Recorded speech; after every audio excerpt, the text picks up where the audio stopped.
সম্পদ বড়, এই বড় সেই বড়, এই সব কিছু বড় বড় না, মূলে বড় হলে আল্লাহ তাআলা। রব্বাকা ফাকাব্বির, আপনার রবের বড়ত্ব বর্ণনা করেন। এটাই হলো রাসূল করিম সাল্লাল্লাহু আলাইহি ওয়াসাল্লামের উপরে আল্লাহ তাআলার পক্ষ থেকে নির্দেশ জারি হইল, রব্বাকা ফাকাব্বির, আপনার রবের বড়ত্ব বর্ণনা করেন। এই 6 মাস পর থেকে হুজুর আকরাম সাল্লাল্লাহু আলাইহি ওয়াসাল্লাম মানুষের মধ্যে আল্লাহ তাআলার বড়ত্ব বর্ণনার জন্য তিনি ময়দানে নামলেন। আর 23 বছর নবুয়তি জিন্দেগি তিনি শেষ করলেন। এই 23 বছর জিন্দেগিতে তিনি মানুষের মাঝে আল্লাহ তাআলার দ্বীন পৌঁছাইছেন।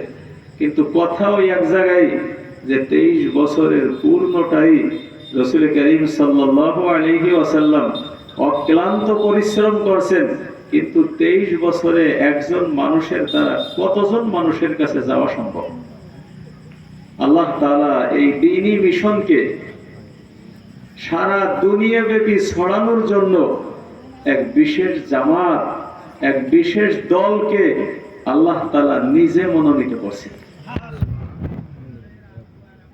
এই সমগ্র জাতির কাছে দ্বীন পৌঁছানোর জন্য আল্লাহ তাআলা যে জামাতকে মনোনীত করছেন, হযরত আব্দুল্লাহ বিন মাসউদ রাদিয়াল্লাহু তাআলা আনহুমা ওই জামাতের কথা বলতেছেন, মান কানা মুস্তান্নান ফালিয়াস্তান্না বিমান কদ মাত ফাইন্নাল হাই লা তুমানু আলাইহিল ফিতনা উলাইকা আসহাবু মুহাম্মাদিন।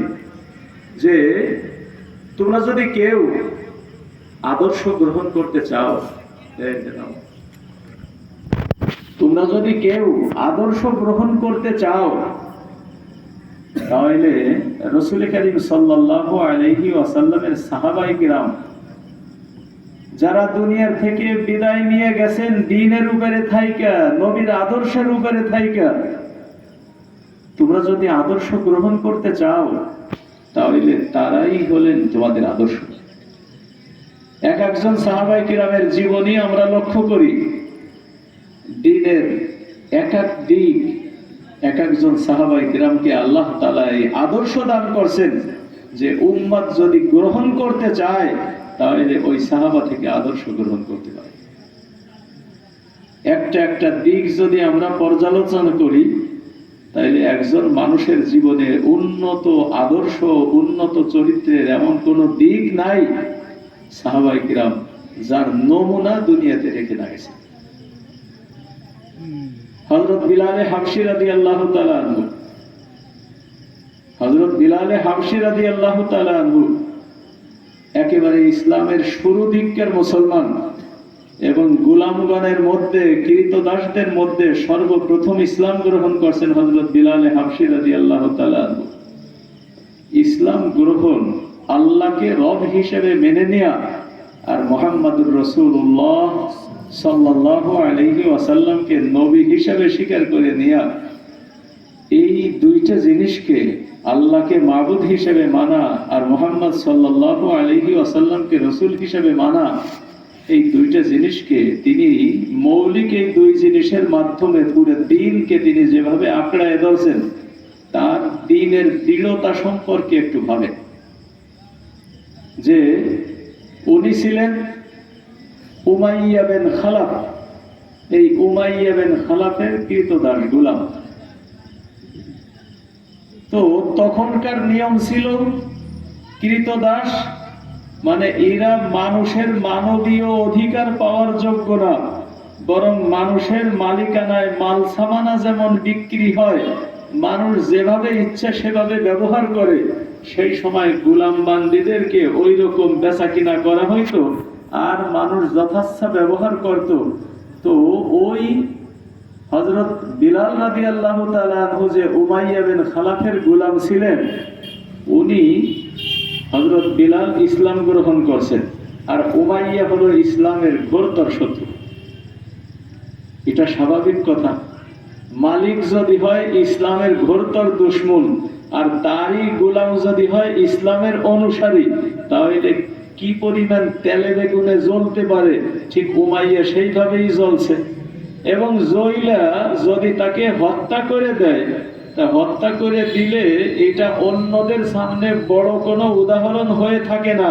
তার কারণ ওই সময় মানুষের জানের নিরাপত্তা ছিল না। যে কোনো মুহূর্তে একজন বিনা কারণে অন্যায়ভাবে আরেকজনকে হত্যা করত।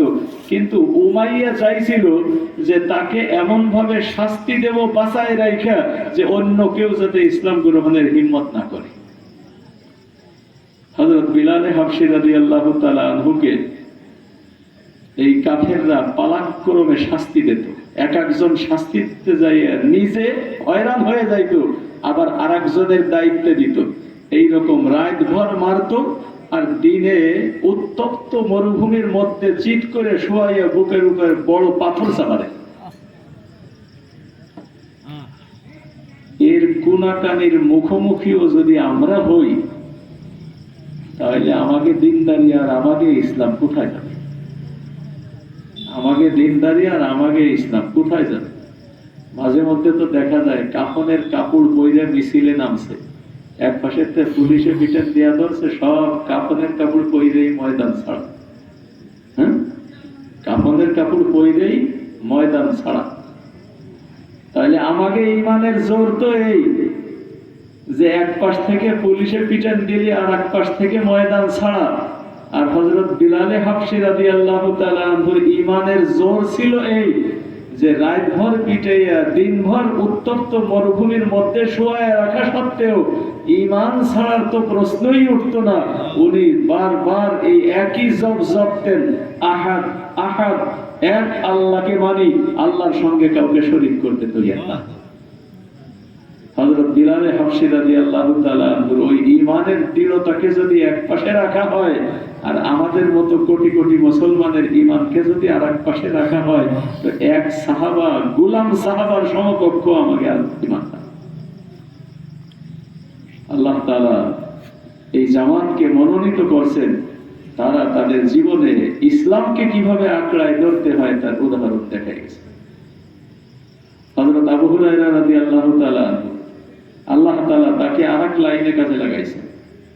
হুজুর আকরাম সাল্লাল্লাহু আলাইহি ওয়াসাল্লামের মুখনিসৃত বাণী, যেগুলি এখন পর্যন্ত আমরা পড়াই, আমাদের ছাত্রদের মাথায় মাওলানার পাগড়ি পরায় দেই, যে হাদিস শুনাইয়া পড়াইয়া হযরত আবু হুরায়রা রাদিয়াল্লাহু তাআলা আনহুকে আল্লাহ তাআলা কবুল করছেন ওই হাদিসের হিফজের কাজে, হাদিস মুখস্থের কাজে।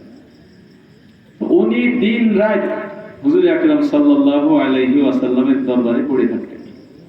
উনি নিজে এক সময় বলেন, বুখারী শরীফে হাদিস আসছে যে মানুষ বলে যে আবু হুরায়রা বেশি হাদিস বর্ণনা করে। তো আমি বেশি হাদিস বর্ণনা করি, তা এই কারণে করি যে আমার কোনো কাজের ঝামেলা ছিল না। আমাদের মুহাজির ভাই, তাদের ব্যবসা বাণিজ্য ছিল।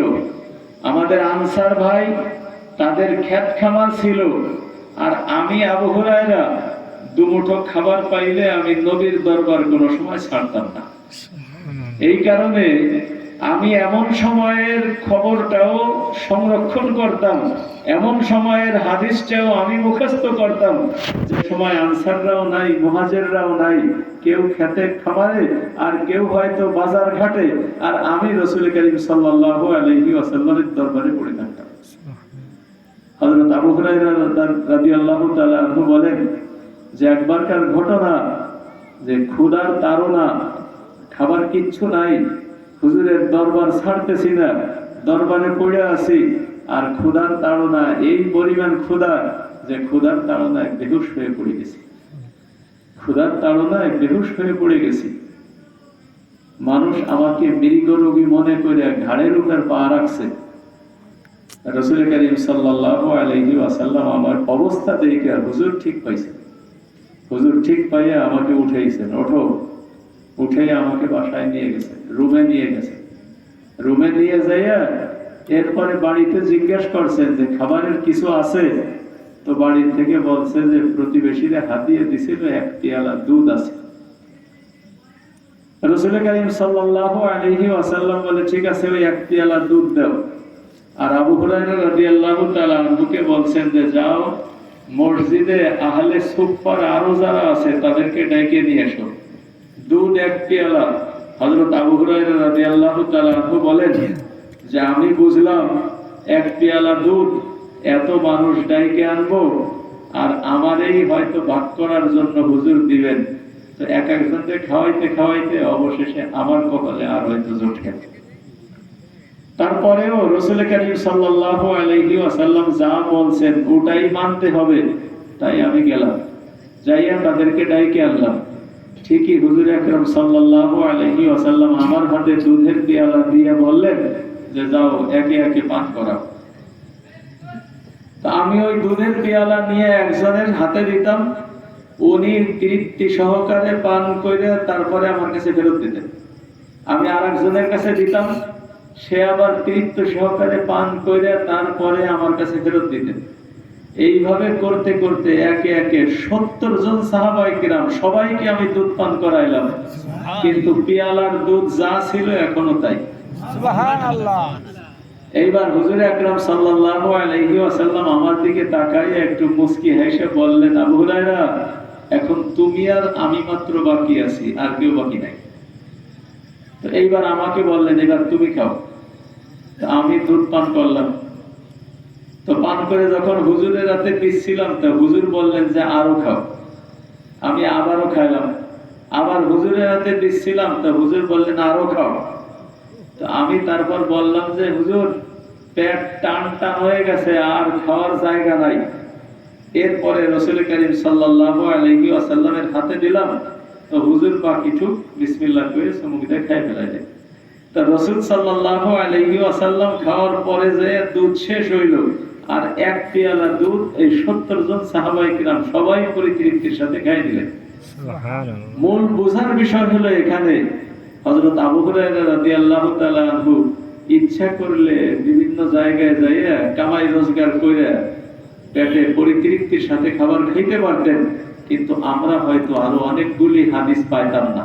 ওনার ওই কামাই করার জন্য যদি উনি যাইতেন তাহলে রাসূল সাল্লাল্লাহু আলাইহি ওয়াসাল্লামের অনেকগুলি হাদিস হয়তো ছুটে যাইত।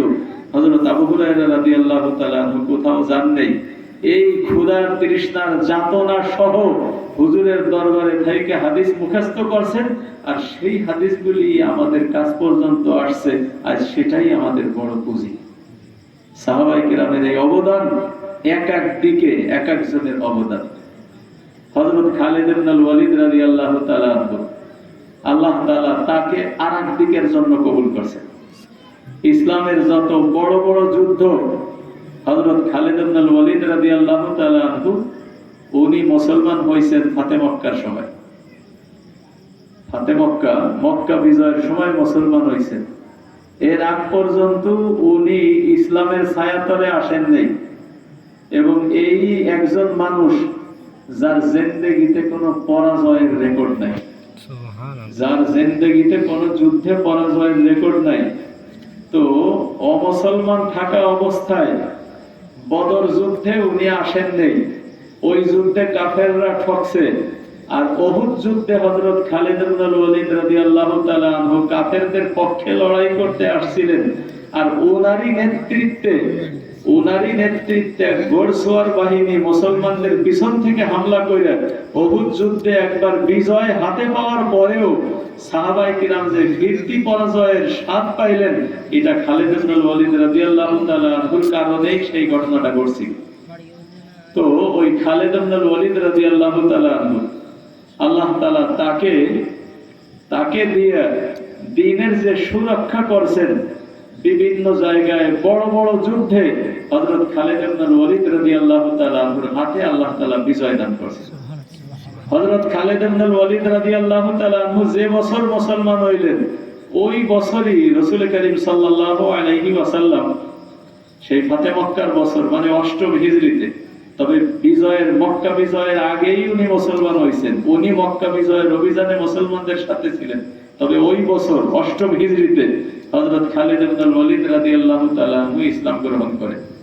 তো ওই বছরই রাসূল করিম সাল্লাল্লাহু আলাইহি ওয়াসাল্লাম মক্কা বিজয়ের আগেই তার জঙ্গে মুতা, যেটা এই বর্তমান জর্দান, এই জর্দানের মধ্যে মুতার যুদ্ধ সংগঠিত হয়েছিল রোম সম্রাটের বিরুদ্ধে।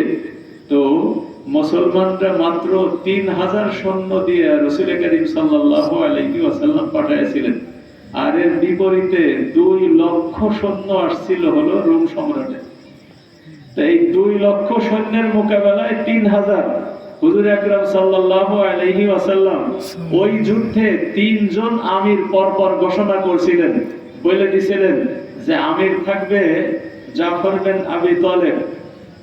জাফর বিন আবি তালেব, যদি জাফর শহীদ হয়ে যায় তাহলে আমির থাকবে যায়েদ ইবনে হারেসা, সে শহীদ হয়ে যায় তো আমির থাকবে আব্দুল্লাহ বিন রাওয়াহা, যদি সে শহীদ হয়ে যায় তাহলে তোমরা আর একজন আমির বানাই নিও। এই ব্যতিক্রমী যে এক যুদ্ধে রাসূল সাল্লাল্লাহু আলাইহি ওয়াসাল্লাম পরপর 3 জন আমিরের নাম ঘোষণা করলেন, একজন শহীদ হইলে আরেকজন, আরেকজন শহীদ হইলে আরেকজন, আরেকজন শহীদ হইলে আরেকজন, সেও শহীদ হইলে তোমরা একজন আমির বানায় নিও। তো ওনরা যাওয়ার আগেই মানুষ বুঝছিলেন যে এই 3 জন যাদের নাম হুজুর বলে দিয়েছেন, এই 3 জন এই যুদ্ধে শহীদ হবে। আর হইছেও তাই। তো একে একে যখন 3 জন শহীদ হয়েছে, তো তখন হযরত খালিদ ইবনে ওয়ালিদ রাদিয়াল্লাহু তাআলা উনি ইসলামের ঝান্ডা নিয়ে অগ্রসর হয়েছেন। আর উনি নিজে বর্ণনা করেন যে ওই দিন আমার হাতে 8খানা তরবারি ভাঙছে, লড়াইয়ের ঘুমসাম লড়াই, 2 লাখ সৈন্যের মোকাবেলায় মাত্র 3000। লড়াই করতে করতে একদিনে ওনার হাতে 8খান তরবারি ভাঙছে। এই অসম শক্তির লড়াই হযরত খালিদ ইবনে ওয়ালিদ রাদিয়াল্লাহু তাআলা আনহু এই 3000 এর বাহিনী নিয়ে 2 লক্ষের মোকাবেলায় বিজয় লাভ করে আসেন। সুবহানাল্লাহ, সুবহানাল্লাহ। আল্লাহ তাআলা তাকে দিয়েছিলেন এই এক যোগ্যতা, কবুলিয়াত, যে সারা জিন্দেগি লড়াই করছেন, কোন যুদ্ধে পরাজয় নাই, এবং এর পরবর্তীতে রোম সম্রাটের বিরুদ্ধে ফিরতি লড়াই হয়েছে, যেটা রোম সম্রাটের পরাজয়ের মূল যুদ্ধ, ইয়ারমুকের যুদ্ধ, হযরত উমর রাদিয়াল্লাহু তাআলা আনহুর খিলাফত আমলে যেটা সংগঠিত হয়েছিল 15 হিজরিতে। এই যুদ্ধে হযরত খালিদ ইবনে ওয়ালিদ রাদিয়াল্লাহু তাআলা আনহু ছিলেন। মুসলমানদের সৈন্য সংখ্যা ছিল 40,000, আর কাফেরদের সৈন্য সংখ্যা ছিল 7 লক্ষ।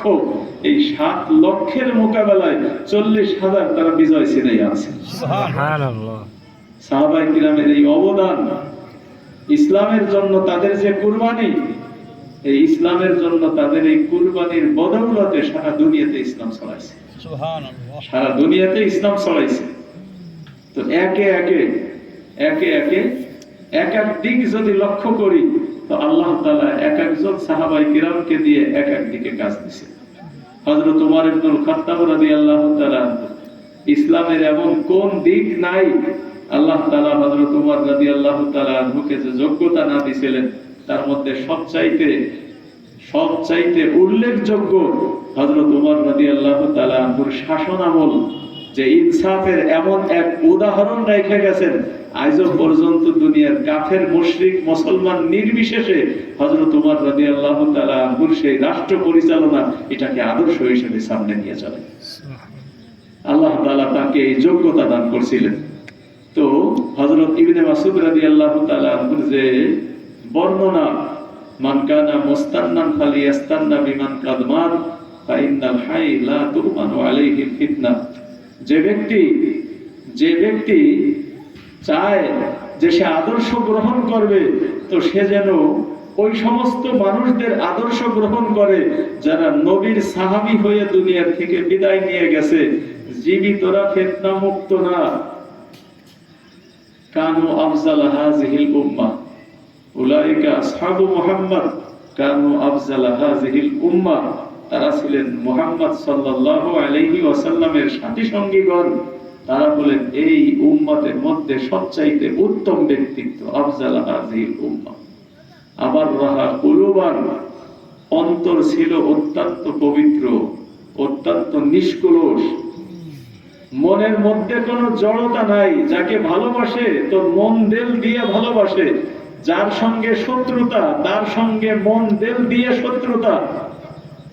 এমন না যে মুখে মিশ্রি ঝরে আর অন্তরে তিতে, এ ছিল সাহাবায়ে কিরামের সবচাইতে বড় লৌকিকতা ছিল না। মুখে একরকম, জবানে আর এক রকম, আর অন্তরে আর এক রকম, এমনটা ছিল না। আবার লাহুম কুলুবা, অন্তরের দিক থেকে ছিলেন তারা একেবারে পবিত্র অন্তরের অধিকারী। আমাতাহুম ইলমা, আর ইলমের গভীরতা ছিল অত্যন্ত সুবিশাল গভীরতা। যে কারণে আজ দুনিয়াতে যেখানে যে ইলমের টুকরা পাওয়া যায়, এসব সাহাবায়ে কিরামের মাধ্যম হয়েই আমাদের কাছে আসছে। হুজুর আকরাম সাল্লাল্লাহু আলাইহি ওয়াসাল্লাম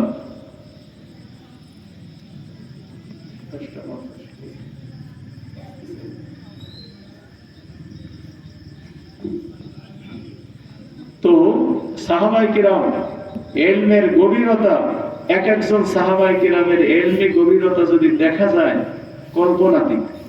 একবার রাসূল করিম সাল্লাল্লাহু আলাইহি ওয়াসাল্লাম এক নসিহত করতেছেন। রাসূল করিম সাল্লাল্লাহু আলাইহি ওয়াসাল্লাম নসিহত করতেছেন। তো সেই নসিহতের মধ্যে হুজুর আকরাম সাল্লাল্লাহু আলাইহি ওয়াসাল্লাম বলতেছেন, আল্লাহ তাআলা এক বান্দাকে দুনিয়া ও আখিরাতের মধ্যে ইখতিয়ার দিয়েছিলেন যে তুমি দুনিয়াতে থাকবা নাকি আখিরাতে চলে যাবা। সেই বান্দা আখিরাতকে পছন্দ করে নিয়েছে।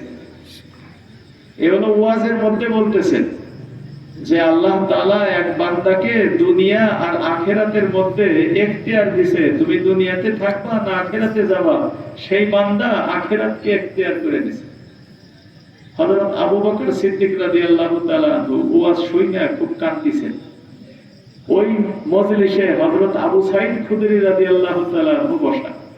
হযরত আবু সাঈদ খুদরি রাদিয়াল্লাহু তাআলা বলতেছেন, আবু বকর সিদ্দিককে লক্ষ্য করে ওনার দিকে ইঙ্গিত করে যে এই মুরব্বির কি হইছে। আল্লাহ তাআলা যদি একজন বান্দারে ইখতিয়ার দেয় যে দুনিয়ায় থাকবা না আখিরাতে চলে যাবা, আর ওই বান্দা যদি আখিরাতকে ইখতিয়ার করে নেয়, তাই এই মুরব্বির কান্দার কি হইল? মানে ওয়াজের মধ্যে কান্দার কোনো কারণ খুঁজে পাচ্ছেন না। ওয়াজের মধ্যে কান্দার কোনো কারণ আবু সাঈদ খুদরি খুঁজে পাচ্ছেন না। আবু বকর সিদ্দিক রাদিয়াল্লাহু তাআলা ঠিক পাইছেন যে রাসূল করিম সাল্লাল্লাহু আলাইহি ওয়াসাল্লাম যে ওয়াজ করতেছেন যে এক বান্দাকে আল্লাহ তাআলা ইখতিয়ার দিবেন দুনিয়া আর আখিরাতের মধ্যে, ওই বান্দা আর কেউ না, ওই বান্দা মুহাম্মদুর রাসূলুল্লাহ সাল্লাল্লাহু আলাইহি ওয়াসাল্লাম নিজে। তার মানে হুজুর আকরাম সাল্লাল্লাহু আলাইহি ওয়াসাল্লাম ওয়াজের ভিতর দিয়ে তার মৃত্যুর খবরটা শুনেই দিয়েছেন, কিন্তু আর কেউ ঠিক পায় নাই। হযরত আবু বকর সিদ্দিক রাদিয়াল্লাহু তাআলা ঠিক পাইছেন যে এই যে বান্দার কথা বলতেছে, এই বান্দা আর কেউ না, এই বান্দা মুহাম্মদুর রাসূলুল্লাহ নিজে। তার মানে হুজুর আকরাম সাল্লাল্লাহু আলাইহি ওয়াসাল্লাম আর বেশি দিন আমাদের মধ্যে থাকবেন না। মক্কা বিজয়ের পরে যখন সূরা নাসর, ইজা জাআ নাসরুল্লাহি ওয়াল ফাতহু, এই সূরা নাযিল হইল, সব মানুষের মধ্যে খুশির জোয়ার। কি? ইজা জাআ নাসরুল্লাহি ওয়াল ফাতহু, যখন আসবে আল্লাহ তাআলার সাহায্য এবং বিজয়। ওয়ারাআইতান নাসা ইয়াদখুলুনা ফি দীনিল্লাহি আফওয়াজা, আর মানুষকে দেখবেন দলে দলে তারা ইসলামের মধ্যে ঢুকতেছে। তো ফাসাব্বিহ বিহামদি রাব্বিকা ওয়াস্তাগফির, আল্লাহ তাআলার প্রশংসার তাসবিহ পাঠ করুন এবং ইস্তেগফার করুন, ইন্নাহু কানা তাওয়াবা। এই সূরা শুনে মানুষ খুব খুশি। এই সূরার মধ্যে আল্লাহ তাআলা আমাদের বিজয়ের সুসংবাদ দিবেন, আর মানুষ দলে দলে ইসলাম গ্রহণ করবে সেই সুসংবাদ দিবেন। হযরত আবু বকর সিদ্দিক রাদিয়াল্লাহু তাআলা কাঁদতে আরম্ভ করেছেন। কান্নার কি কারণ? এ তো বিজয়ের সুসংবাদ। হযরত আবু বকর সিদ্দিক রাদিয়াল্লাহু তাআলা কান্নার কারণ এই ছিল যে আল্লাহ তাআলা তো নবীকে দুনিয়াতে পাঠাইছেন ইসলামকে বিজয়ী ধর্মরূপে প্রতিষ্ঠা করার জন্য। হুজুর আকরাম সাল্লাল্লাহু আলাইহি ওয়াসাল্লামকে দিয়ে যখন আল্লাহ তাআলার দ্বীন দুনিয়াতে মজবুত হয়ে গেছে, দলে দলে মানুষ ইসলাম ধর্মের মধ্যে ঢুকতেছে, আর মক্কা বিজয় হয়ে গেছে, তো নবীকে দুনিয়াতে যে উদ্দেশ্যে পাঠানো হয়েছিল ওই উদ্দেশ্য তো হাসিল হয়ে গেছে। তো সেই উদ্দেশ্য যদি হাসিল হয়ে যায়, তাহলে আল্লাহ তাআলা দুনিয়াতে আর বেশি দিন নবীকে রাখবেন না। কাজেই যদিও সূরা নাসরের মধ্যে আল্লাহ তাআলার সাহায্য ও বিজয়ের সুসংবাদ, ওই সুসংবাদের আড়ালে আছে রাসূল করিম সাল্লাল্লাহু আলাইহি ওয়াসাল্লামের মৃত্যুর ঘোষণা। বুখারী শরীফে এক হাদিসে আসছে, হযরত ওমর রাদিয়াল্লাহু তাআলা আনহুর খিলাফত আমলে ওনার যে পরামর্শ পরিষদ ছিল, এখন আমাদের যে সংসদ সদস্য, সংসদে যাইয়া বিভিন্ন বিষয়ের পরামর্শ হয়, পরামর্শ হয়ে সিদ্ধান্ত গ্রহণ হয়। দেখ, এখনকার পরামর্শের ধরন একরকম, আর তখনকার পরামর্শের ধরন ছিল আর এক রকম। তো ওই পরামর্শ পরিষদের কিছু সদস্য ছিল হযরত ওমর রাদিয়াল্লাহু তাআলা আনহু। ওই পরামর্শ পরিষদের সদস্যদেরকে নিয়ে এক একটা বিষয়ে পরামর্শ হইতো, আর ওই পরামর্শের সিদ্ধান্ত গ্রহণ হইতো। সেই সিদ্ধান্ত অনুযায়ী তিনি রাষ্ট্র পরিচালনা করতেন। তো ওই জায়গায় হযরত আব্দুর রহমান বিন আওফ রাদিয়াল্লাহু তাআলা আনহু, যিনি আশারায়ে মুবাশশারার একজন, দুনিয়াতে আল্লাহ তাআলা যে 10 জন সাহাবার ব্যাপারে জান্নাতের সুসংবাদ দিয়ে গেছেন, তাদের একজন হযরত আব্দুর রহমান বিন আওফ রাদিয়াল্লাহু তাআলা আনহু, তিনি ওই মজলিসের সদস্য। আর হযরত ইবনে আব্বাস রাদিয়াল্লাহু তাআলা আনহুমা, যিনি বয়সে তখনও তরুণ মানুষ, হুজুর আকরাম সাল্লাল্লাহু আলাইহি ওয়াসাল্লাম ইন্তেকাল করলেন, ওনার বয়স মাত্র 11 বছর। তো তারপরে 2.5 বছর পরে হযরত ওমরের খিলাফত আমল, তার মানে হযরত ইবনে আব্বাস রাদিয়াল্লাহু তাআলা আনহুমা তখন তরুণ মানুষ। তো হযরত আব্দুর রহমান বিন আওফ রাদিয়াল্লাহু তাআলা আনহু হযরত উমরকে বলতেছেন, লিমা তুদখিলু হাযাল ফাতা মা'না ওয়ালানা আবনাউ মিথলুহু, যে আপনি এই যুবকরে আমাদের সাথে কেন বসান? ওর মতো তো আমাদের ছেলেপেলে আছে। তার মানে হলো মুরব্বিরা যদি একখানে থাকে, তাহলে তারা একটু ফ্রি কথাবার্তা কইতে পারে। আর ওর মধ্যে যদি আবার ভিন্ন বয়সের গোলামান থাকে, তাহলে মুরব্বিদের একটু স্বাভাবিক কথাবার্তায় কিছুটা ব্যাঘাত সৃষ্টি হয়।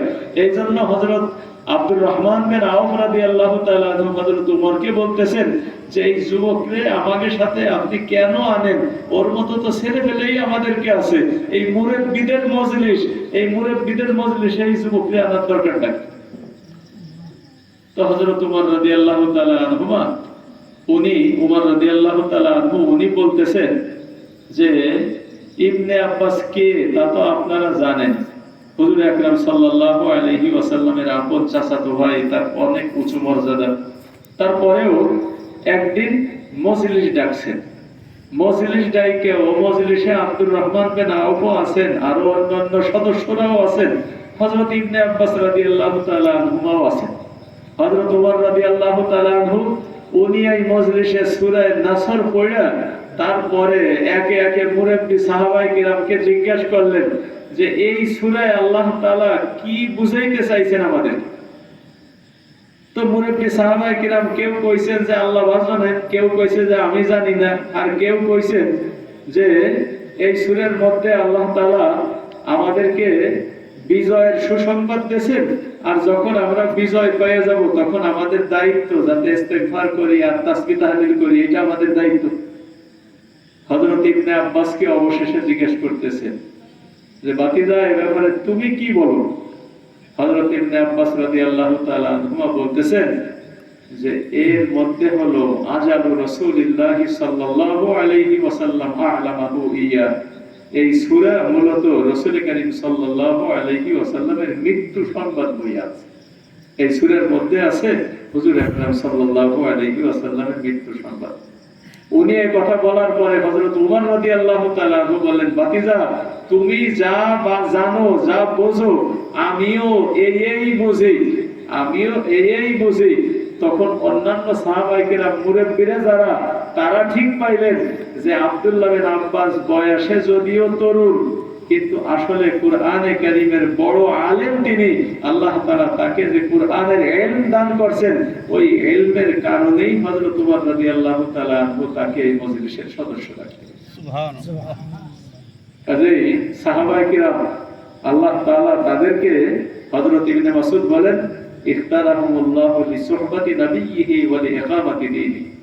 আল্লাহ তাআলা তাদেরকে মনোনীত করে নিয়েছেন তার নবীর সুহবত এবং দুনিয়াতে দ্বীন কায়েমের জন্য। এই দিন কায়েমের জন্যই সাহাবায়ে কিরাম যে অক্লান্ত পরিশ্রম করছে, আল্লাহ তাআলা কোরআনে কারীমের মধ্যে সেই উদাহরণ পেশ করছে। আমি শুরুতে যে আয়াতটা পড়ছি, এই আয়াতের তরজমাটা বলে আমি শেষ করব।